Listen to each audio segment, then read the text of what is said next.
La division spirituelle est comparée à un cancer. La division est très dangereuse pour un chrétien et pour l'Église dans son ensemble.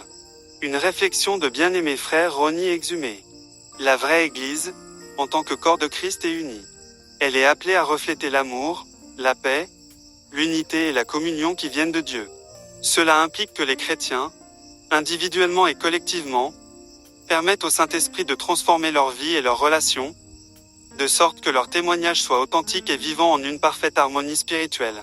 Les divisions spirituelles vont à l'encontre de cet appel à l'unité. Jésus a prié pour l'unité des siens en disant « Je leur ai donné la gloire que tu m'as donnée, afin qu'ils soient un comme nous sommes un. » Jean 17 versets 21 et 22.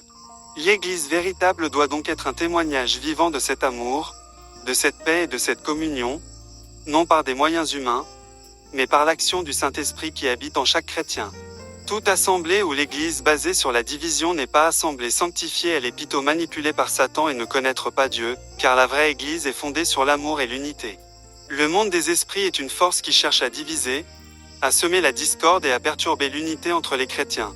La division spirituelle est le résultat de l'orgueil, de l'égoïsme ou d'une mauvaise compréhension des enseignements bibliques.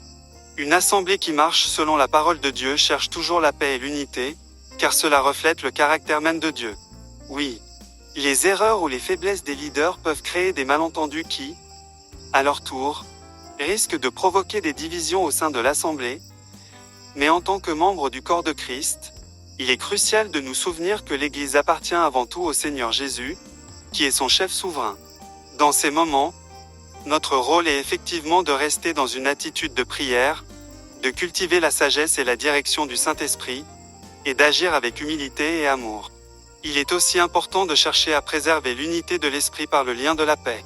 Par la prière et la soumission à la volonté de Dieu, nous pouvons naviguer dans les défis tout en restant unis dans le Christ, le chef suprême de son Église.